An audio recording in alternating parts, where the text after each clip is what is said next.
At this point in the training, you have a solid resume. You've highlighted your qualifications, outlined your areas of experience, and ensured your work history accurately reflects your experience, skills, and responsibilities in each job. You could stop now, or you can take it to the next level that will improve your chances of staying at the top of the resume pile. In this unit, we are going to learn the difference between a task-based resume and an accomplishment-based resume, how to create accomplishments using the situation action result method, and where you can place these accomplishments in the various sections of your resume.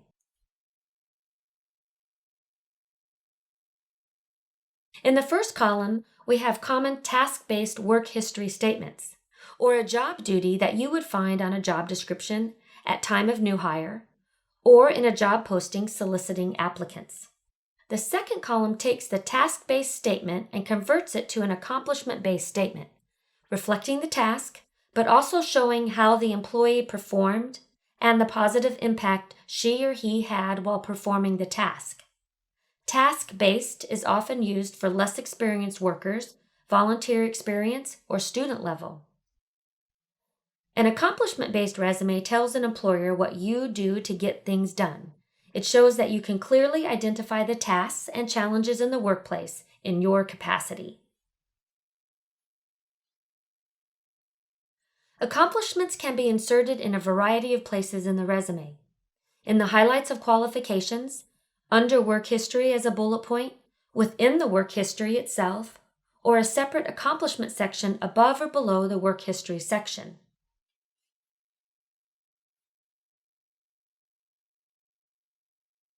If you are creating a 2-page resume and would like to highlight significant achievements, you can add accomplishment bullet points to the highlights of qualifications section as shown here. This will put the accomplishments front and center.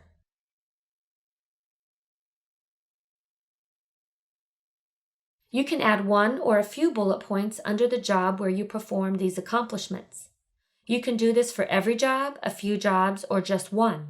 It doesn't have to be consistent across your work history. In fact, if accomplishments are only under one employer, those stand out even more. In this example, we show you how accomplishments are incorporated inside the work history, combined with a bullet point accomplishment. And last but not least, this example shows how you can create a separate accomplishment section altogether. Trust your own judgment for where to put your accomplishments. Sometimes it's just about where it fits best and the space you have available. Writing accomplishments is another time you don't want to worry about being humble. It is important that an employer know about the positive contributions you achieved with past employers. It helps them see you making those contributions at their company too. You may have seen SAR in the workplace, situation, action, result, as a method for you and your manager to create individual goals for your annual performance review. It is also a fantastic method for writing an effective accomplishment statement or bullet point for a resume because it creates a holistic picture of the task or problem in the workplace, what you did to achieve the goal or fix the problem, and quantitative or qualitative results that you achieved.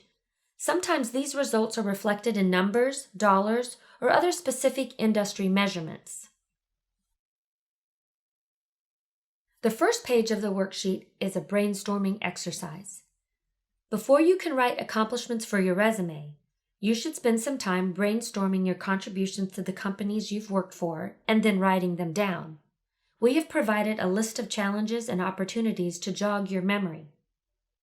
Did you improve a process or negotiate a contract that saved the company on raw materials? Did you develop a new product that went to market or contribute to an innovation? Or did you get a promotion due to your contributions on the team or in the department? Write them all down without worrying how you are writing them.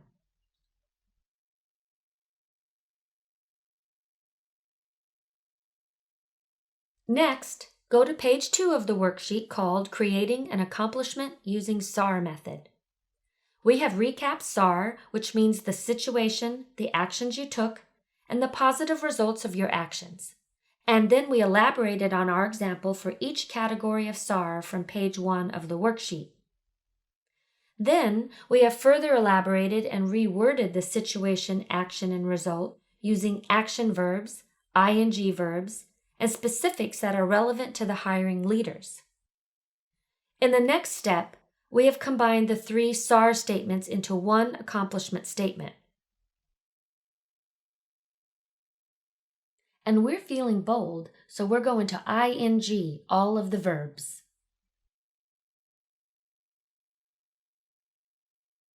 As indicated on the worksheet, the next step would be to decide where you want to place your accomplishment in the resume. Do you want to put it in the highlights of qualifications? A separate bullet point under work history? Inside the work history? Or create a separate accomplishment section?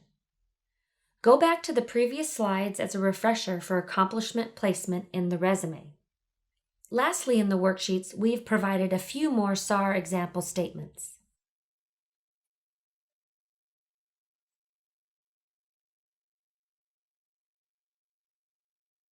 If you're having trouble brainstorming or writing SAR accomplishments, we encourage you to use the internet to help you get started. If you type in SAR resume examples or PAR, P-A-R resume examples, or even STAR resume examples, the many different acronyms given to this method, you will find many blogs, educational sites, and resume organizations that will provide example after example. Or you can search for individuals in your profession and or industry on LinkedIn and get ideas for relevant accomplishments. Use our brainstorming and SAR worksheets to write out all your accomplishments, and then select the best ones that are relevant and targeted to the types of positions and companies you are applying for. If you have difficulty brainstorming and writing your SAR accomplishments, take to the internet and search for examples. There are thousands out there in blogs, educational websites, resume websites, Monster, Indeed, and LinkedIn. I want to encourage you to update your resume after you add the information to your resume database. This way, you will always be ready to apply for any job opportunity that appears interesting to you. I truly hope you enjoyed our program.